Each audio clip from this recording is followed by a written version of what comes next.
में 26 गो अभी 30 होता है, हमरा तो इक्के को दिख रहा है। अरे रीढ़ की हड्डियां ब्रोकन होती हैं छोटी छोटी, कैसे हमरा तो यहाँ से यहाँ तो इक्के को दिख रहा है। टूटी टूटी कितनी हड्डियां, अच्छा उसको कितना गिना था, एक। जब तक हड्डियों में ज्वाइंट ना होगा घूमेगा नहीं वहां से। कि रीढ़ में 26 गो अभी होता है, बचपन में 33 होता है, हमरा तो इक्के को दिख रहा है। अरे रीढ़ की हड्डियां ब्रोकन होती हैं छोटी छोटी, कैसे हमरा तो यहाँ से यहाँ तो इक्के को दिख रहा है, वो इसको इक्के को गिनल था। रीढ़ की जो टूटी टूटी कितनी हड्डियां, अच्छा उसको कितना गिना था, एक। जब तक हड्डियों में ज्वाइंट ना होगा घूमे, अलग अलग सेगमेंट में बटे होते हैं सर। रीढ़ की हड्डियां कैसी होती है, सेगमेंट में, तो ये ब्रोकन होते हैं। कितना होता है इसमें, 26। अब बचपन में इसी के बीच से क्या गया रहता है, स्पाइनल कॉर्ड। क्या गया रहेगा, स्पाइनल कॉर्ड। समझ में आ गया। इसे थोरेसिक केज कहते हैं, ये पिजड़ा की तरह। इसी में क्या है, फेफड़ा है, इसी में क्या है, दिल। फेफड़ा और दिल, इसी में ये दो को बहुत जरूरी चीज है सब। समझ में आ गया कि नहीं आ गया, इसी के अंदर इकट्ठा रहते हैं। ये फ्लोटिंग लंबी हड्डी फीमर, सबसे छोटी स्टेप्स, सबसे छोटी, सबसे मजबूत जबड़ा, क्यों सा मैक्सिला मेंडिला कहते हैं इसे। क्या कहेंगे, मैक्सिला और मेंडिला। मैक्सिला और मेंडिला हड्डी कहाँ भाई, जबड़ा। जबड़ा की हड्डी को मैक्सिला और मेंडिला, मैक्सिला मेंडिला, मैक्सिला मेंडिला। जबड़ा की हड्डी को कहा सबसे मजबूत हड्डी, जबड़ा। सबसे कमजोर कैल्विक, सबसे कमजोर कैल्विक। कॉलर बोन भी कहते हैं। तो हड्डी का तो नाम कैल्विक है, वो कॉलर के पास होता है, इसलिए भले उसे क्या कहते थे, कॉलर कहते हैं। उसे क्या कहेंगे, ब्यूटी बोन, सुंदरता के लिए। लड़का में कौन चीज का सुंदरता हो जाएगी ना, तो बहुत भारी हो जाएगी, जिस वजह से चलने में दिक्कत हो। तो फीमर हड्डी जो होती है, जितनी भी लंबी हड्डी अंदर से खोखली होती है। क्या होती है, खोखली, और उसके अंदर भरा होता है बोन मैरो। क्या भरा होता है, बोन। ब्लड किसके द्वारा बनता है, बोन मैरो। लेकिन वह ब्लड इन हड्डियों को नहीं जाता, ब्लड की ऊर्जा इन हड्डियों को नहीं जाती। ब्लड में गया ऑक्सीजन इन हड्डियों को नहीं जाता। इनको कौन ले जाता है, लिम्फ। कौन ले जाता है, लिम्फ। लिम्फ ब्लड में ही पाया जाता है। येलो टाइप लिम्फ के जमा होने के लिए गांठ होते हैं, जिन्हें लिम्फ नोड बोलते हैं। क्या बोलते हैं, लिम्फ नोड। अब वही लिम्फ इसे क्या देता है, एनर्जी। पोलियो में क्या प्रभावित, इसलिए हड्डी काम करना छोड़ देती है, हड्डी काम करना छोड़ देती। 2013 के बाद भारत में कोई पोलियो का मरीज देखने को नहीं मिला। इसमें सबसे ज्यादा चमक पाया जाता है, हड्डियों में चमक। अभी नहीं कि टॉर्च की तरह चमकेगा, बड़ा साफ सुथरा दिखता है। कौन सा, टीबी। सबसे चमकीली हड्डी, चमकीली हड्डी, खोखली हड्डी, सबसे लंबी हड्डी, सबसे लंबी खोखली। हिंदी में इसे उरू कहते हैं। क्या कहते हैं, उरू। क्या कहेंगे, उरू। बीपीएससी में पूछा था, उरू अस्थि कहाँ होती है, लड़का पगला गया। कहाँ पूछा, अस्थि फीमर कहाँ पाया जाता है, जांग में।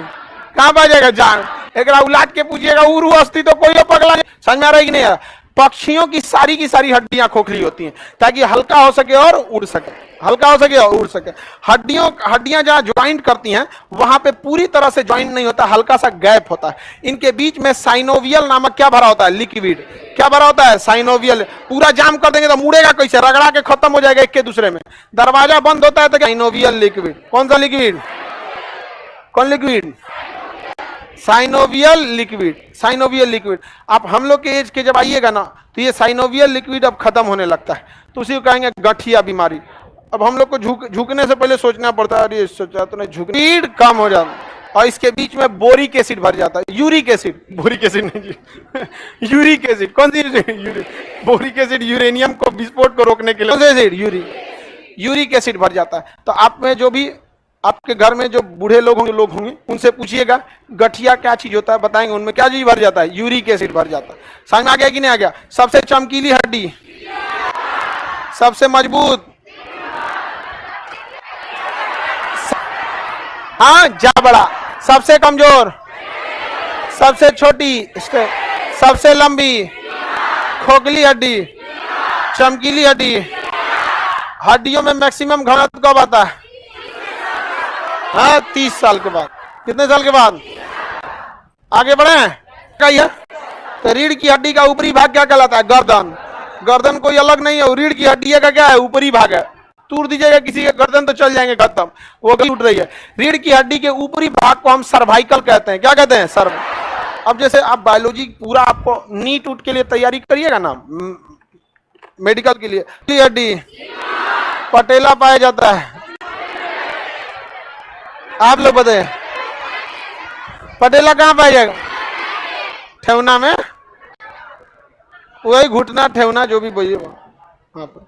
हड्डी, हड्डी का जॉइंट लिगामेंट, हड्डी और मांस का जॉइंट टेंडन, मांस और हड्डी खराब होती है उन्हें ऑस्टियोक्लास्ट, और जो निर्माण हो गई ऑस्टियोब्लास्ट, ऑस्टियोब्लास्ट, ऑस्टियोक्लास्ट किसे कहेंगे? खराब, ऑस्टियोब्लास्ट, ऑस्टियोसाइट। हाँ, संधि पे कौन सा लिक्विड पाया जाता है? Synovial liquid. कौन सा लिक्विड? Synovial, synovial liquid.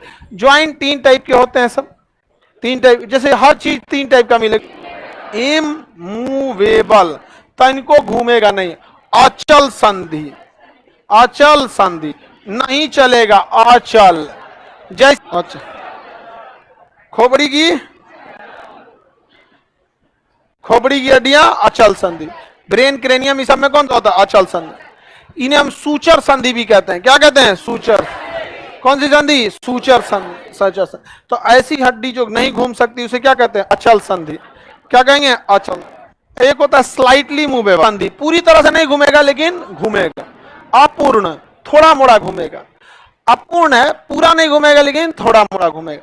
जैसे रिप्स, रिप्स देखिए, रिप्स क्या फ्लोटिंग रिप्स हुआ? पूरे घूम जाता है, इसे बाहर थोड़ा मोड़ा घूमेगा।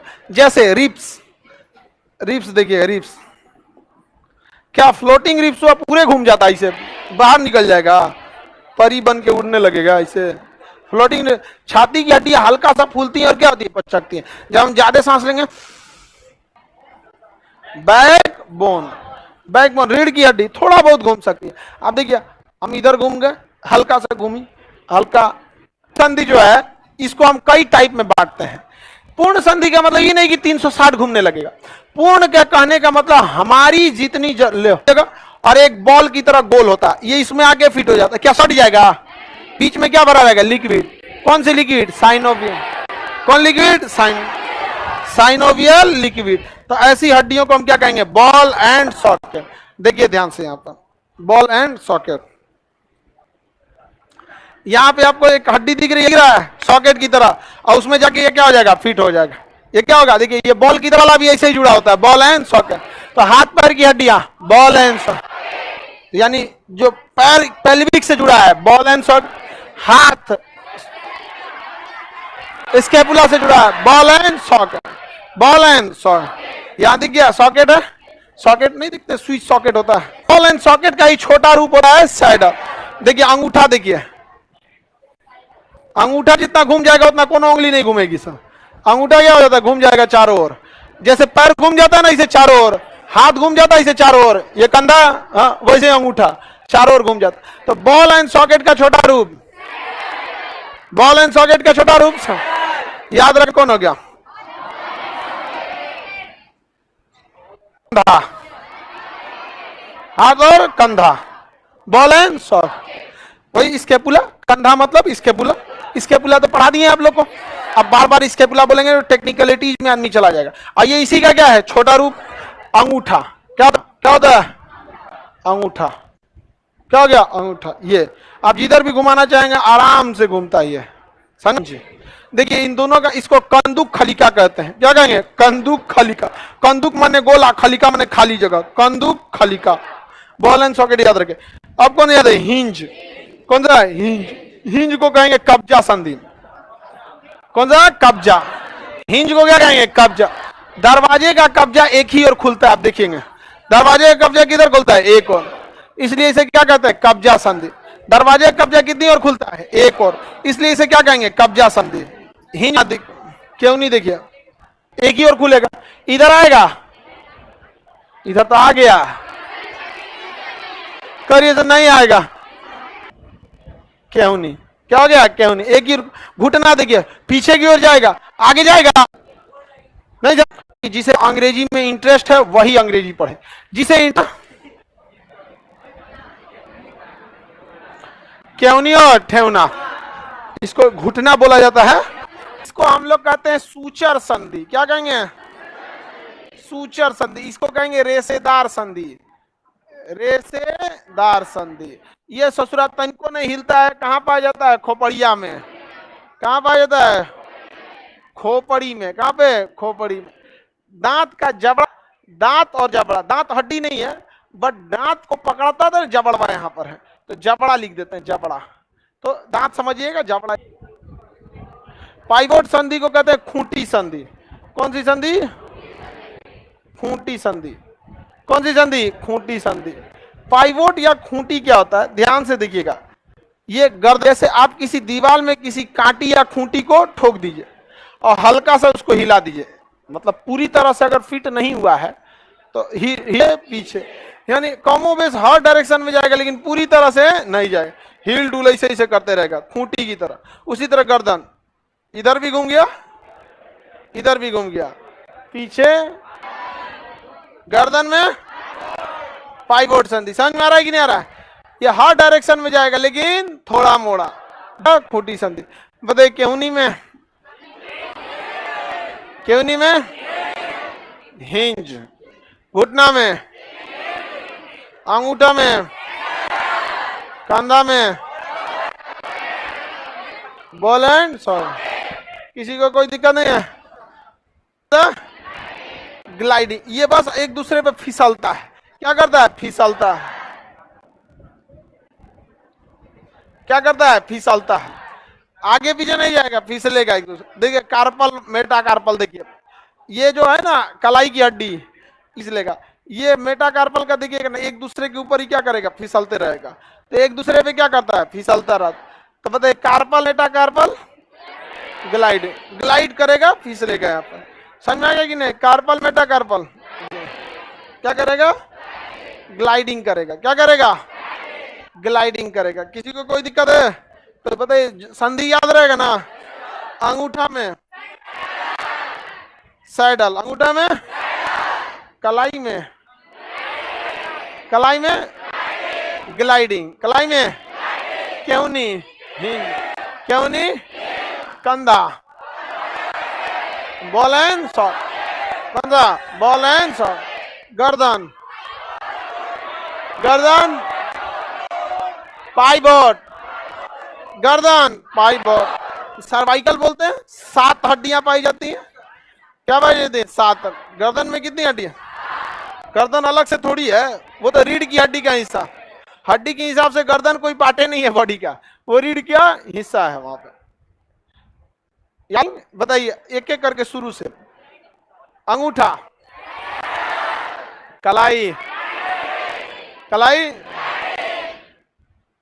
बकलो जिसको खड़ा है, घुटना, अंगूठा, कलाई, कलाई ग्लाइडिंग, कलाई, कंधा, गर्दन, 6 3 9, मांसपेशियों की संख्या 6 3। कौन बीच में चिल्ला रहा है गधा? में मायोसिन प्रोटीन पाया जाता है। कौन सा प्रोटीन? मांसपेशियों में पाए जाने वाला प्रोटीन, मायोसिन प्रोटीन। मायोसिन मांसपेशियों में जो लिक्विड पाया जाता है कौन सा? सार्कोप्लाज्म, सार्कोप्लाज्म, सार्कोप्लाज्म लिक्विड किसमें पाया जाता है? मांसपेशी में। Myosin protein, myosin protein, myosin protein मांसपेशियों में पाए। मांसपेशियों में किसके कारण थका होता है? Lactic acid. कौन सा? Lactic acid. लैक्टिक एसिड के कारण मांसपेशियों में क्या आ जाता है? थकान। मांसपेशियों में क्या आ जाता है? थकान। मांसपेशियों में सबसे लंबी मांसपेशी, सबसे बड़ी मांसपेशी और सबसे छोटी स्टेपिडस। स्टेप्स नामक हड्डी पर क्या पाई जाएगी? स्टेपिडस। सबसे छोटी मांसपेशी स्टेपिडस, हड्डियां इसे बाहर थोड़ी घूमता है, उसके ऊपर सबसे छोटी मांसपेशी स्टेपिडस, सबसे छोटी, सबसे छोटी स्टेपिडस, सबसे छोटी स्टेपिडस। समझ में आ गया? जांकी, सार्टोरिस, फीमर में पाया जाता है साटोरी। सबसे लंबी, सबसे छोटी स्टेपिड, लंबी साटोरी, ग्लूटिमस, कमर की हड्डी मैक्सिमम, सबसे बड़ी मांसपेशी, सबसे बड़ी मांसपेशी मैक्सिमस ग्लूटिमस। जो इंजेक्शन ज्यादा दर्द वाले होते हैं उसे मैक्सिमस ग्लूटिमस में ही क्या कर दिया जाता है, लगा दिया जाता है। कुछ इंजेक्शन आई मांसपेशी, सबसे लंबी सार्टोरिस, सबसे लंबी सार्टोरिस, सबसे लंबी मांसपेशी, सबसे छोटी, सबसे छोटी, सबसे लंबी, सबसे बड़ी मैक्सिमस ग्लूटिमस, ग्लूटिमस मैक्सिमस, ग्लूटिमस मैक्स। कोई दिक्कत है किसी को? मांसपेशियों में कौन सा प्रोटीन, मांसपेशियों में कौन प्रोटीन, कौन सा लिक्विड, साइकोप्लाज्म। प्रोटीन, थकान किसके वजह से, मांसपेशियों की संख्या, सबसे छोटी मांसपेशी स्टेपिडस, सबसे बड़ी सार्टोरिस, सबसे लंबी सार्टोरिस, सबसे लंबी सार्टोरिस, सबसे बड़ी ग्लूटिमस मैक्सिमा, ग्लूटी यानी वॉलेंट्री, क्या कहेंगे वॉलेंट्री, वॉलेंट्री यानी अक्षीय मांसपेशी। कौन सी मांसपेशी, अक्षीय, हमारी इच्छा से काम करेगी। हमारा जैसे हमारे हाथ की मांसपेशी, मन करेगा तो उठाएंगे। फिर अब एक होती है अनैच्छिक, क्या होते हैं अनैच्छिक, ये हमारी इच्छा अनुसार काम नहीं करेंगे, अनवॉलेंट्री है। क्या है, अनवॉलेंट्री है, लेकिन ये थकेगी नहीं, कंटिन्यू, एक हमारी मर्जी से काम ही नहीं करेगा। पहली बात, हम जितना कहेंगे वो मतलब नहीं है, लेकिन वो हमारी मर्जी से काम नहीं करेगा, लेकिन थकेगा नहीं। जैसे किडनी, कभी किडनी थका है कि आज 4 घंटा सो ले। हृदय, हृदय मांसपेशी ये अनैच्छिक का ही एक क्या है, कैटेगरी है। हृदय मांसपेशी एक अनैच्छिक की क्या है, कैटेगरी है। तो बेसिकली एक मांसपेशियां दो ही टाइप की होंगी, आपकी इच्छा अनुसार काम करेगी और जो आपकी इच्छा से काम नहीं करेगी। अब कौन सा ही, दिल हमारी इच्छा से काम करता है, अपने हिसाब से धड़कता है, हमारी इच्छा अनुसार काम नहीं कर रहा है, अपने हिसाब से काम करता है। इसमें डार्क बैंड और लाइट बैंड पाया जाता है। ये एक ऐच्छिक मांसपेशियां जहां हड्डी से जुड़ी रहेंगी, वहां पे एक डार्क बैंड और लाइट बैंड पाया जाएगा, जो हमारी इच्छा अनुसार कंट्रोल करने में क्या करता है, मदद करता है। और अनैच्छिक में डार्क बैंड और लाइट बैंड नहीं पाया जाता। समझा क्या? लैक्टिक एसिड का जमाव किसमें होता है, ऐच्छिक। किसी को दिक्कत नहीं ना, डार्क बैंड और लाइट बैंड किसमें पाया जाएगा, ऐच्छिक। हड्डी किसमें पाया जाएगा, ऐच्छिक। किसमें, ऐच्छिक। किसी को दिक्कत? मांसपेशी कितने टाइप की, 2 कहिए या 3 कहिए, आपको कंसेप्ट ध्यान रखना है। ऐच्छिक, अनैच्छिक, हृदय। हृदय किसका हिस्सा, अनैच्छिक। मांसपेशियों में थकाव किसके वजह से, मांस पाचन तंत्र। पाचन तंत्र किसे कहते हैं, जटिल भोजन को तोड़कर सरल बना देना क्या कहलाता है, पाचन।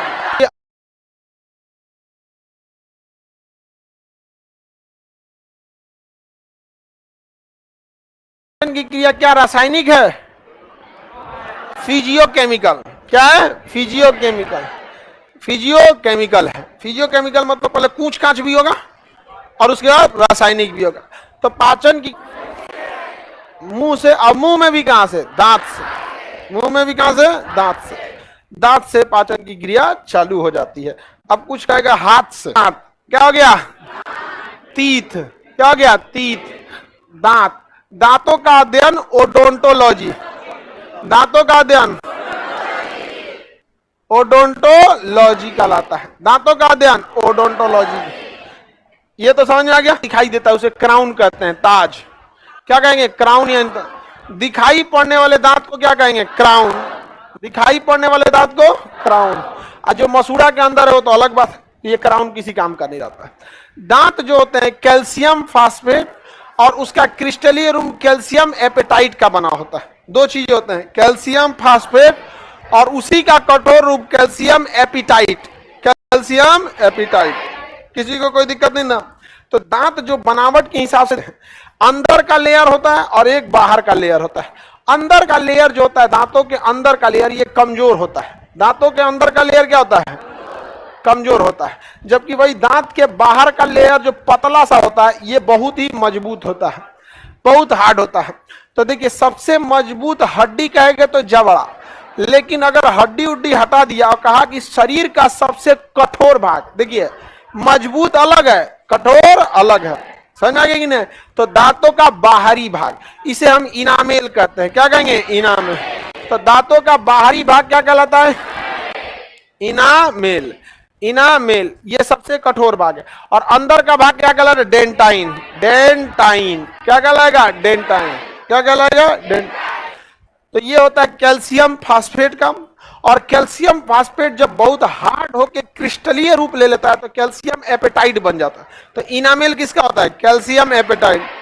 लेकिन कैल्शियम एपेटाइट कैल्शियम फास्फेट का ये क्या है? रूप है। तो बताइए दांतों का यह बाहरी भाग क्या कहलाता है? हाँ, इनामेल। सर्वाधिक नुकसान फ्लोरीन। कौन करेगा? फ्लोरीन करेगा। दांतों का क्षरण किस गैस के कारण? किसके कारण? फ्लोरीन। जिसमें फ्लोरीन की मात्रा रहेगी वो दांतों को क्या कर देगी? नुकसान पहुंचा देगी। ओडोंटोलॉजी, दांतों का अध्ययन। ओडोंटोलॉजी समझ में आई गया आप लोग को? 32 बताइए टोटल दांत 32 होता है। इन्हीं 32 में से ना कुछ टूट के क्या निकलेगा? दोबारा। कितना टूट के निकलेगा? 2। अरे वही 32 में से ना में कितना दांत? तो ये हो जाएगा किसमें? जीवन काल। जीवन काल, पूरे जीवन काल में दांत निकल जाता है। तो कितने दांत टूटते हैं हम लोग के? कितने दांत? 20। बचपन में आप लोग का भी टूटा होगा। उसी दांत क्या होते हैं? दोबारा निकलते हैं। तो बचपन में आप लोग का भी टूटा होगा दांत, और 20 दांत जो होते हैं वो दोबारा निकल। तो 32 में से 20 को दोबारा निकला, यानी 12 को ऐसा दांत था ना जो नहीं टूटता है। लास्ट वाले जो होते हैं परमानेंट, वो नहीं टूटते हैं दांत। काटने वाला काम आता है, इसे इंसीजर कहते हैं। क्या कहेंगे? ये वाला दांतवा कौन है? इंसीजर। अपने सामने पकड़ेंगे तो कौन सा हो गया? इंसीजर। आपको पढ़ना दोनों ऊपर नीचे की दांत नहीं है, ऊपर का पढ़िए सेम नीचे होता है। तो ये तो फायदा है दांत में कि दोनों ओर का नहीं पढ़ना, बस एक ओर का पढ़िए। हाथ कैसे पढ़े थे? एक ओर का हड्डी पढ़े थे सीधे इंसीजर। इंसीजर किसी चीज को काटने के काम में आता है। जैसे रोटी वगैरह ले लिए काटने के। अगर मान के चलिए आप खीरा ककड़ी नॉर्मल चीज जो खा सकते हैं, तो सेब वगैरह तो इसी से ना काटते हैं, अगले के काम में आता है। इसके बगल में होता है केनाइन। इसके बगल में कौन होता है? केनाइन। ये जो होता है ना फाड़ने के काम में आता है। किस काम में आता है? फाड़ने के। किसके काम में आता है? चीरने फाड़ने का। आप लोग ध्यान समझिए, शुराइन में केनाइन हो गया। क्या हो गया? केनाइन। इसके बगल में ना एक और दांत होता है प्रीमोलर। क्या होता है? दूसरे कलर से बना दे क्या? प्रीमोलर। क्या हो गया? प्रीमोलर। तो प्रीमोलर जो होता है ये यहां हो गया, केनाइन के जस्ट बगल में प्रीमोलर। ये किसी चीज को कूचने के काम में आता है। नॉर्मली किसी चीज को क्या करता है? कूचने के काम में आता है प्रीमोलर। समझ में आ गया कि नहीं? प्रीमोलर के पीछे होता है मोलर। प्रीमोलर के पीछे मोलर। प्रीमोलर के पीछे क्या होता है? मोलर। बता, incisor, canine, premolar, molar. Incisor, canine, incisor, canine, premolar, molar. 4 category के दांत हो गए ना। इंसीजर की 4 कैटेगरी समझ में? ये एडल्ट में होती है, मतलब जो बड़े होते हैं लोग तब। दांत 3 स्टेज में होता है। एक हो तो जब आदमी पैदा होता है दांतवे नहीं रहता, छोटा लड़का नहीं होता। तो एक चीज गौर कीजिएगा, उसमें ये वाला प्रीमोलर नहीं रहता है। ये प्रीमोलर नहीं रहेगा। छोटका लड़का हंसेगा ना तो तनी सा दांत अगवा रहेगा, अब फिर तनी सा गैप रहेगा, फिर पिछवा रहेगा। बच्चों में कौन सा दांत नहीं होता? प्रीमोलर छोटे बच्चों में नहीं होता। और थर्ड मोलर तो आप लोगों में भी नहीं होगा। थर्ड मोलर इस ससुरा 24 साल बाद आता है। किसी किसी का पहले ही आ जाता है, किसी किसी का नहीं होता है। सियान लोगों में थर्ड मोलर तनीसा बड़ा होगा ना, थोड़ा सा बड़ा होगा तो क्या निकल जाएगा? प्रीमोलर। मोलर आएगा, मोलर उसको आ चुका रहेगा। छोटका लड़का को देखिए मोलर आ चुका रहेगा, यहाँ पर बीचवा में खाली जगह रहेगा छोटे लड़कों के दांत में। तो सबसे पीछे अभी आप लोग में केनाइन होगा, प्रीमोलर होगा, मोलर में भी फर्स्ट होगा, सेकंड होगा, थर्ड मोलर नहीं होगा। थर्ड मोलर में किसी किसी में होगा, किसी किसी में नहीं होगा। हम जब मैट्रिक का एग्जाम दे रहे थे ना, बुजुर्ग लोग क्या करते हैं, पहले जमाने में उतना एजुकेशन वगैरह तो था ही नहीं, तो अनुभव के आधार पर लोगों को नॉलेज होता था।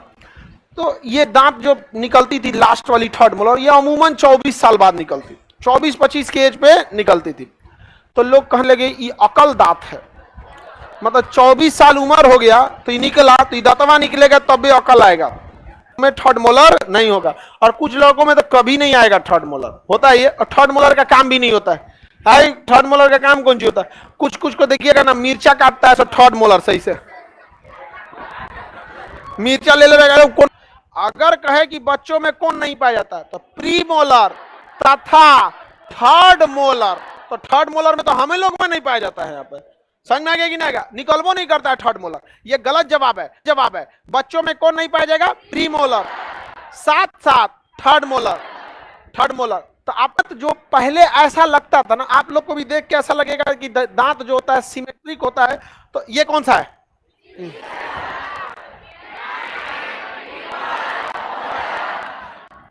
आपको लगा जितना दांत नीचे उतना दांत ऊपर, यानी एक दांत पड़ी है उसमें 2 का गुणा कर दीजिए, हो गया। ट्राई से देखिए करना, तो 4 पार्ट में आप इजी कर सकते हैं। देखिए, अगर हम यहां से पार्टीशन कर दें, एकदम इक्वल आएगा। 2 इंसीजर इधर, 2 इंसीजर इधर, एक कैनाइन इधर, एक इधर, 2 प्रीमोलर इधर, 2 3 मोलर इधर, 3 मोलर इधर। तो दांतों को 2 पार्ट में ठीक है कि 4 पार्ट? इजी रहेगा, 4 से गुणा कर देना। लेकिन दिक्कत यह है कि आधा ऊपर है आधा नीचे। तो कुछ हमें नहीं करना है, हमें करना है पहले मिलता है इंसीजर, फिर मिलता है केनाइन, फिर मिलता है मोलर। आप बटा में भाग देना है, फिर इसी से नीचे भी तो दांत होता है, नीचे क्या होगा? इंसीजर, केनाइन, फिर कहता टोपी वाला ऐसे 2 ही लिखा जाएगा। क्या लिखा जाएगा? 2, क्योंकि क्या है? सिमेट्रिक है। तो जब एक, जैसे हम आपको हड्डी पढ़ा रहे थे तो क्या पढ़ाया थे? क्या 2 ह्यूमरस, 2 रेडियस, अरे humerus, radius, ulna, carpal, metacarpal, phalanges, ऐसे ना पढ़ाए थे? आप बाद में उसको गुणा कर लिए थे। तो जब हमें ये कह रहा है कि ऊपर के इंसीजर लिखिए, तो हम चारों इंसीजर क्यों लिखे? अगर सिमेट्रिक नहीं रहता तो हम चारों लिखते, अदरवाइज में क्या लिखेंगे? 2। तो बताइए ऊपर में, बताइए इंसीजर कितने हैं? 2, केनाइन, प्रीमोलर, मोलर, ये बड़े लोगों का है, किसका है? बड़े। अच्छा, नीचे में भी इंसीजर, 2, केनाइन, प्रीमोलर, 2, मोलर, नहीं हो गया? समझ में आ गया? आप सब लोग ऊपर वाले दांत में इस तरीके, नीचे वाले दांत में बीचों बीच में उंगली, नाखून फंसाएंगे। जैसे ये हम लाइन खींचे एकदम बीचों बीच में, सब लोग 2 incisor, canine 1, premolar 2, 3, third molar 3, गिन के लिखना, ऐसे याद करके नहीं। क्या जरूरत है मेमोरी भरला भी ना, नहीं समझ में आएगा।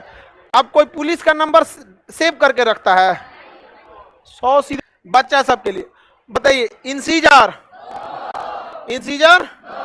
केनाइन, प्रीमोलर 0, प्रीमोलर, मोलर, समझ में आ गया कि नहीं आ गया?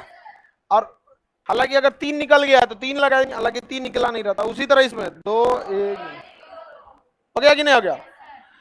आगे बढ़े।